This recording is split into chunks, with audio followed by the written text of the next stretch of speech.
ഞാനിങ്ങനെ ക്രൂലായിട്ടുള്ള മെന്റലിസ്റ്റ് എന്നുള്ളത് നമ്മൾ ഈ ചെറിയ പരിപാടികൾ പണ്ടത്ര കാമുകിമാരുണ്ടായിരുന്നു അങ്ങനെ അത് ചെറിയൊരു കാര്യമാണ് കേട്ടോ. എനിക്ക് ഇമോഷണലി ഒരുപാട് അറ്റാച്ച്മെന്റ് ഉണ്ടായിരുന്ന ഏതെങ്കിലും ഒരാളുടെ പേര് പറയണം. അതായത് വെറുതെ ഒരു പേരല്ല, ആ ഒരാളുമായിട്ട് അൺഫോർഗറ്റബിൾ ആയിട്ടുള്ള ഒരു ഡേറ്റ്, മെമ്മറി അങ്ങനെ എന്തെങ്കിലും ഉണ്ടെങ്കിൽ ഒന്ന് കണക്ട് ചെയ്യാൻ പറ്റുന്നുണ്ടോ?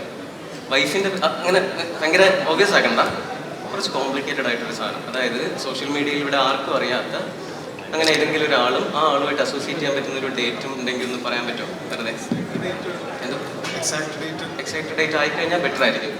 ഒരു ഓർമ്മയിൽ വരുന്ന ഏറ്റവും, അല്ലെങ്കിൽ ഏതെങ്കിലും ഒരു സിനിമയായിട്ട് ഓർത്തിരിക്കാൻ പറ്റുന്ന അങ്ങനെ ഏതെങ്കിലും ഒരു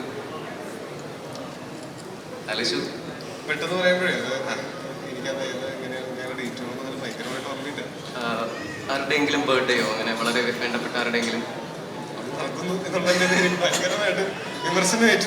അയ്യോ ഇപ്പൊ എന്ത് ഇത് പക്ഷേ ഇവിടെ ആർക്കും അറിയാത്ത അങ്ങനെ ഒരു പേര് പറയോ? ആളുടെ പേരെന്താ? ശ്യാം. ശ്യാമിന്റെ ബർത്ത്ഡേ ആണോ?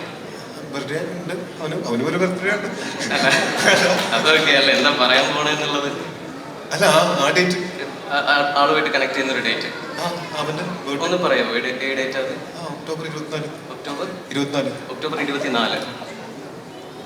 കഴിഞ്ഞ വർഷം ഒക്ടോബർ 24 ഈ ഡേറ്റ് ലൈക്ക് ഓർത്തിരുന്ന് അങ്ങനെ എന്തെങ്കിലും വിഷ് എന്തെങ്കിലും കൊടുത്തതായിട്ട് അങ്ങനെ എന്തെങ്കിലും ഓർമ്മയുണ്ടോ?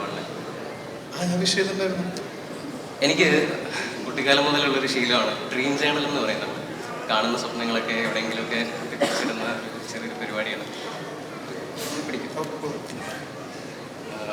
നമ്മളെ ഈ പില്ലോയുടെ അടിയിലും ഇങ്ങനെ ചേട്ടൻ എഴുതാറുണ്ടോ? Dream journals എഴുതാറുണ്ടോ? എനിക്ക് വേണ്ടിയിട്ടേ ഇതൊന്ന് ഉറക്കെ എല്ലാവർക്കും വേണ്ടിയിട്ടൊന്ന് വായിച്ചു കൊടുക്കണം. ഉറക്കെ വായിച്ചു. I was in a dream when suddenly I heard someone calling my name. നാളെ ഇനിയിപ്പോ യൂട്യൂബിൽ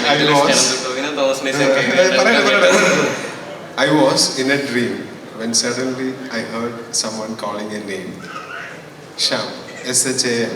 പക്ഷെ spelling വ്യത്യാസമുണ്ടോ? It was a special day, so I looked at the calendar and the date was October 24.